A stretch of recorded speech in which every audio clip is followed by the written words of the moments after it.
Hello friends, welcome है आप सभी का आपके इस कृष्णा आर्ट्स एजुकेशन चैनल में, जो केवल और केवल बोर्ड एग्जाम की तैयारी करवाने के लिए बनी है। इसलिए इस चैनल को आपने अभी तक सब्सक्राइब नहीं किया तो इस चैनल को सब्सक्राइब कर दें और साइड के बेल नोटिफिकेशन को भी जरूर प्रेस कर दें, ताकि हमारी वीडियो का लेटेस्ट नोटिफिकेशन आप तक सबसे पहले पहुंच सके। और अगर आपको इस चैनल से रिलेटेड क्लास 10 के नोट्स और PDF चाहिए, आपको क्लासेस के नोटिफिकेशन सही समय पर चाहिए, तो आप हमारे टेलीग्राम चैनल को ज्वाइन कर लें। टेलीग्राम चैनल पर जो नोट्स और PDF आपको दिए जाते हैं बिल्कुल मुफ्त में दिए जाते हैं और उनको पढ़कर आप अपने बोर्ड एग्जाम की तैयारी और अधिक अच्छे तरीके से कर सकते हैं। टेलीग्राम चैनल का लिंक डिस्क्रिप्शन में भी दिया हुआ है और आप टेलीग्राम एप्लीकेशन में कृष्णा आर्ट्स एजुकेशन को सर्च करके भी ज्वाइन हो सकते हैं। इसलिए टेलीग्राम चैनल को जरूर ज्वाइन कर लीजिएगा। तो चलिए आज के इस वीडियो में आगे की ओर बढ़ते हैं। आज हम आपको कक्षा 10 का संस्कृत ट्यूशन द्वितीय भाग का 14वां पाठ शास्त्रकारा का ऑब्जेक्टिव क्वेश्चंस करवाने वाले हैं। अर्थात आज हम आपको शास्त्रकारा पाठ का वस्तुनिष्ठ प्रश्न उत्तर को पढ़ाने वाले हैं। और अगर आपको कक्षा 10 के संस्कृत के ट्यूशन द्वितीय भाग के किसी अन्य पाठ के वस्तुनिष्ठ प्रश्न उत्तर, लघु उत्तर प्रश्न उत्तर या फिर उस पाठ के संस्कृत से हिंदी अर्थ के वीडियो को देखना है तो आप डिस्क्रिप्शन में दिए गए लिंक संस्कृत संपूर्ण हिंदी अर्थ, संस्कृत वस्तुनिष्ठ प्रश्न उत्तर और संस्कृत लघु उत्तरीय प्रश्न उत्तर 2023 के प्लेलिस्ट में जाकर किसी भी पाठ की किसी भी वीडियो को आसानी से देख सकते हैं। तो चलिए बिना देर करते हुए इस वीडियो में आपको शास्त्रकारा पाठ का वस्तुनिष्ठ प्रश्न उत्तर को पढ़ाते हैं। तो आपको करना क्या, सिर्फ इस वीडियो में लास्ट तक बने हुए रहना है। मेरी सभी बातों को माइंड कंसंट्रेट करके समझते हुए चलना है। मेरी कोशिश यही रहेगी कि इस वीडियो में आपको ये सभी के सभी क्वेश्चन बिल्कुल ही अच्छे से याद करवा दें। इसलिए इस वीडियो को लास्ट तक देखिएगा और ध्यान से देखिएगा।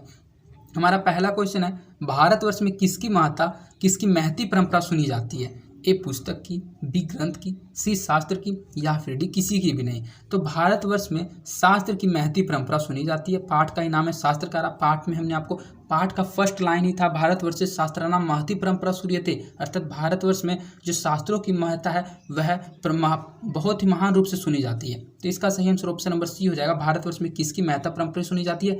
तो भारतवर्ष में शास्त्र की महती परंपरा सुनी जाती है। तो इसका सही आंसर ऑप्शन नंबर सी हो जाएगा, शास्त्र।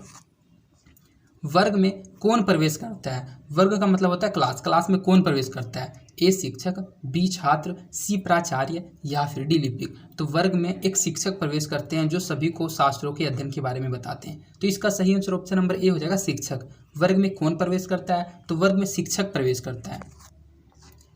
किसके 6 अंग हैं? ए रामायण के, बी महाभारत के, सी पुराण के या फिर डी वेद के। तो किसके 6 अंग है? तो इस पाठ में हमने आपको पढ़ाया था वेदानी षट अंगानी संति, अर्थात वेद के 6 अंग हैं। तो इसका सही आंसर ऑप्शन नंबर डी हो जाएगा। किसके 6 अंग हैं? तो वेदों के 6 अंग है। इसका सही आंसर ऑप्शन नंबर डी हो जाएगा। छात्र किसका अभिवादन करते हैं? ए शिक्षक का, बी बालक का, सी राजा का या फिर डी छात्र का। तो आप इस क्वेश्चन का आंसर आप अपने माइंड के अनुसार भी दे सकते हैं कि अगर आपके क्लास में टीचर प्रवेश करे तो आप किसका अभिवादन कीजिएगा। तो जो बच्चे होते हैं वे खड़े होकर टीचर को सम्मान युक्त अभिवादन करते हुए गुड मॉर्निंग या फिर कुछ अन्य बातों को बोलते हैं। तो छात्र किसका अभिवादन करते हैं? तो छात्र शिक्षक का अभिवादन करते हैं। तो इसका सही आंसर ऑप्शन नंबर ए हो जाएगा। छात्र किसका अभिवादन करते हैं? तो इसका सही आंसर ऑप्शन नंबर ए हो जाएगा, शिक्षक का अभिवादन करते हैं। शास्त्रकारा पाठ किस शैली में है? ए प्रश्न शैली में है, बी उत्तर शैली में है, सी प्रश्न उत्तर शैली में है या फिर डी वार्तालाप शैली में है। तो जो शास्त्रकारा पाठ है ये प्रश्न उत्तर शैली में, अर्थात शिक्षक से सभी बच्चे प्रश्न पूछते हैं और जो शिक्षक वह बच्चों को उत्तर देते हैं। तो शास्त्रकारा पाठ मनोरंजन के लिए प्रश्न उत्तर शैली में बनाया गया और ये क्वेश्चन एग्जाम में कई बार पूछा जा चुका है। इसमें बच्चे कंफ्यूज हो जाते हैं, सोच ही नहीं पाते हैं कि ए करें या बी करें या सी करें। तो आप अच्छे से याद रखिएगा, शास्त्रकारा पाठ प्रश्न उत्तर शैली में है। तो इसका सही आंसर ऑप्शन नंबर सी हो जाएगा, प्रश्न उत्तर शैली में। किसका व्याकरण प्रसिद्ध है? ए व्यास का, बी पाणिनि का, सी चाणक्य का या फिर डी आर्यभट्ट का। तो व्याकरण तो पाणिनि का प्रसिद्ध है। तो इसका सही आंसर ऑप्शन नंबर बी हो जाएगा, पाणिनि का। किसका व्याकरण प्रसिद्ध है? तो पाणिनि का व्याकरण प्रसिद्ध है। ज्ञान का शासक कौन होता है?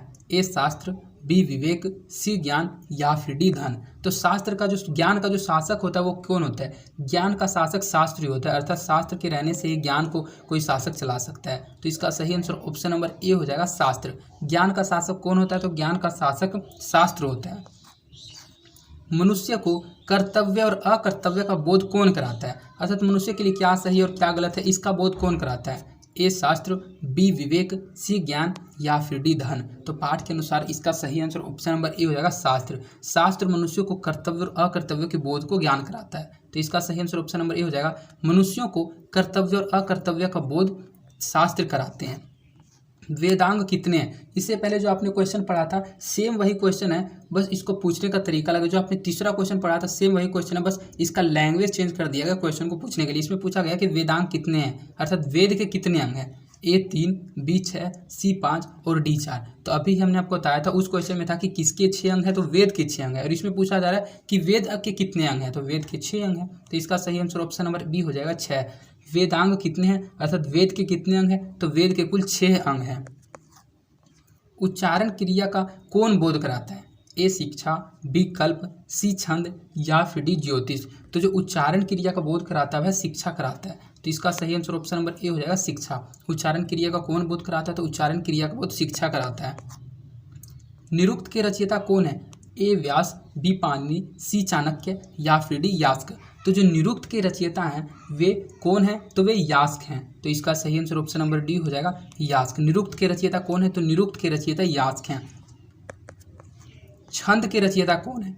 इससे पहले आपने पढ़ा कि निरुक्त के रचयिता कौन है, तो निरुक्त के रचयिता व्यास है। इसमें पूछा जा रहा है कि छंद के रचयिता कौन है, तो किसके रचयिता कौन है ये आप अगर रटना चाहिएगा तो ये आपके लिए थोड़ा मुश्किल हो जाएगा। लेकिन इस पाठ को मैंने बिल्कुल ही अच्छे से एक्सप्लेन कर रखा है, किसके रचयिता कौन है सब कुछ बता रखा है। एक एक शब्द का संस्कृत से हिंदी अर्थ करके पूरे पाठ को अच्छे से एक्सप्लेन कर रखा है। और अगर आपने इस पाठ के संपूर्ण हिंदी अर्थ के वीडियो को नहीं देखा है तो आप इस वीडियो के बाद उस वीडियो को जरूर देख लीजिएगा, क्योंकि अगर आप पाठ को अच्छे से समझ जाते हैं तो ऐसा एक भी ऑब्जेक्टिव या सब्जेक्टिव क्वेश्चन नहीं होगा जो कि आपसे नहीं बन पाएगा। इसलिए इस वीडियो को देखने के बाद आप संपूर्ण हिंदी अर्थ वाले वीडियो को जरूर देख लीजिएगा। और अगर आपने देख रखा होगा तो आपको पता चल रहा होगा कि ये क्वेश्चन आप याद नहीं कर रहे होंगे, आपका ये क्वेश्चन रिवीजन हो रहा होगा अगर आपने पाठ को पढ़ा हुआ होगा तो इसलिए जिन बच्चों ने इस पाठ को नहीं पढ़ा वो इस वीडियो को देखने के बाद इस पाठ के संपूर्ण हिंदी अर्थ के वीडियो को जरूर देख लीजिएगा। तो हमारा नेक्स्ट क्वेश्चन है, इससे पहले तो आपने पढ़ा निरुक्त के रचयिता कौन है, तो निरुक्त के रचयिता व्यास का। इसमें पूछा जा रहा है कि छंद के रचयिता कौन है। ए व्यास, बी पाणिनि, सी पिंगल या फिर डी यास्क। तो यास्क तो निरुक्त के रचयिता हैं, तो वे तो इसका आंसर होगा नहीं। छंद के रचयिता पिंगल है, तो इसका सही आंसर ऑप्शन नंबर सी हो जाएगा पिंगल। छंद के रचयिता कौन है, तो छंद के रचयिता पिंगल है। ज्योतिष के रचयिता कौन है। ए व्यास, बी पाणिनि, सी लगधर या फिर डी यास्क। तो अच्छे से याद रखिएगा, यास्क जो हैं वे निरुक्त के रचयिता हैं और जो व्यास हैं वे तो महाभारत के रचयिता हैं। जो पाणिनि है वे तो संस्कृत व्याकरण के रचयिता हैं। तो बच गया सिर्फ लगधर। तो इस टाइप के क्वेश्चन का आंसर तो आप ऐसे भी दे सकते हैं, बच गया लगधर, तो ज्योतिष के रचयिता कौन होंगे, तो लगधर होंगे। तो इसका सही आंसर ऑप्शन नंबर सी हो जाएगा लगधर। ज्योतिष के रचयिता कौन है, तो ज्योतिष के रचयिता लगधर है। कर्मकांड के रचनाकार कौन है। ए व्यास, बी गौतम, सी चाणक्य या फिर डी यास्क। तो कर्मकांड के रचनाकार गौतम है, तो इसका सही आंसर ऑप्शन नंबर बी हो जाएगा। कर्मकांड के रचनाकार कौन है, तो कर्मकांड के रचनाकार गौतम है। सांख्य दर्शन के संस्थापक कौन है। ए कपिल, बी पतंजलि, सी गौतम या फिर डी कनाद। तो सांख्य दर्शन के जो संस्थापक हैं वे कपिल हैं, तो इसका सही आंसर ऑप्शन नंबर ए हो जाएगा। सांख्य दर्शन के संस्थापक कौन है, तो सांख्य दर्शन के संस्थापक कपिल हैं। योग दर्शन के संस्थापक कौन है। ए कपिल, बी पतंजलि, सी गौतम या फिर डी कनाद। तो योग दर्शन के संस्थापक पतंजलि है। दोनों दर्शन को अच्छे से याद रखिएगा, इसमें से एक क्वेश्चन हर बार बोर्ड एग्जाम में पूछा जाता है और इस बार भी जरूर पूछा जाएगा। एक पूछा जाएगा कि सांख्य दर्शन के संस्थापक कौन है, तो सांख्य दर्शन के संस्थापक कपिल हैं। और इसमें पूछा जा रहा है कि योग दर्शन के संस्थापक कौन है, तो योग दर्शन के संस्थापक पतंजलि है। तो इसका सही आंसर ऑप्शन नंबर बी हो जाएगा पतंजलि। सांख्य दर्शन के कपिल और योग दर्शन के पतंजलि हो जाएगा। न्याय दर्शन के संस्थापक कौन है। ए कपिल, कपिल तो है सांख्य दर्शन के, बी पतंजलि, पतिल तो जो है योग दर्शन के, सी है गौतम, गौतम ही न्याय दर्शन के संस्थापक हैं। तो इसका सही आंसर ऑप्शन नंबर सी हो जाएगा गौतम। और कनाद किसी अन्य के संस्थापक है, वो आप आगे पढ़िएगा। तो न्याय दर्शन के संस्थापक कौन है, तो न्याय दर्शन के जो संस्थापक हैं वे गौतम हैं। अब आप इसमें पढ़िएगा वैशेषिक दर्शन के संस्थापक कौन है। ए कपिल, बी पतंजलि, सी गौतम और डी कनाद। तो वैशेषिक दर्शन के संस्थापक कौन है, इसका सही आंसर ऑप्शन नंबर डी हो जाएगा कनाद है। चारों को हम आपको बता देते हैं, इन चारों में से एक क्वेश्चन जरूर हर बार बोर्ड एग्जाम में पूछा जाता है। बच्चे कंफ्यूज हो जाते हैं और इसका गलत आंसर टिक करके आ जाते हैं, लेकिन आपको कंफ्यूज नहीं होना, अच्छे से याद रखना है। सांख्य दर्शन के संस्थापक कौन है, तो सांख्य दर्शन के संस्थापक कपिल है। योग दर्शन के संस्थापक कौन है, तो योग दर्शन के संस्थापक पतंजलि हैं। और न्याय दर्शन के संस्थापक कौन है, तो न्याय दर्शन के संस्थापक गौतम है। और वैशेषिक दर्शन के संस्थापक कौन है, तो वैशेषिक दर्शन के संस्थापक कनाद है। चारों को याद रखिएगा, सांख्य दर्शन के कपिल, योग दर्शन के पतंजलि, न्याय दर्शन के गौतम और वैशेषिक दर्शन के कनाद। तो इसका सही आंसर ऑप्शन नंबर डी हो जाएगा। वैशेषिक दर्शन के संस्थापक कौन है, तो वैशेषिक दर्शन के संस्थापक कनाद हैं। मीमांसा दर्शन के संस्थापक कौन है? ए कपिल, बी पतंजलि, सी गौतम और डी जैमिनी। तो मीमांसा दर्शन के जो संस्थापक हैं वे जैमिनी है। संस्थापक से रिलेटेड आपका ये क्वेश्चन जरूर पूछा जाएगा। संस्थापक से रिलेटेड 5 या 6 क्वेश्चन बनते हैं, सभी को बिल्कुल अच्छे से याद कर लीजिएगा। इसमें से क्वेश्चन 101% बोर्ड एग्जाम में आपको पूछा जाएगा, 1 नंबर आपका कन्फर्म हो जाएगा। तो मीमांसा दर्शन के जो संस्थापक हैं वे जैमिनी है। तो इसका सही आंसर ऑप्शन नंबर डी हो जाएगा जैमिनी। मीमांसा दर्शन के संस्थापक जैमिनी है। वेदांत दर्शन के संस्थापक कौन है? ए कपिल, बी पतंजलि, सी गौतम और डी बदरायन। तो वेदांत दर्शन के जो संस्थापक हैं वे बदरायन है। तो इसका सही आंसर ऑप्शन नंबर डी हो जाएगा। वेदांत दर्शन के संस्थापक बदरायन है।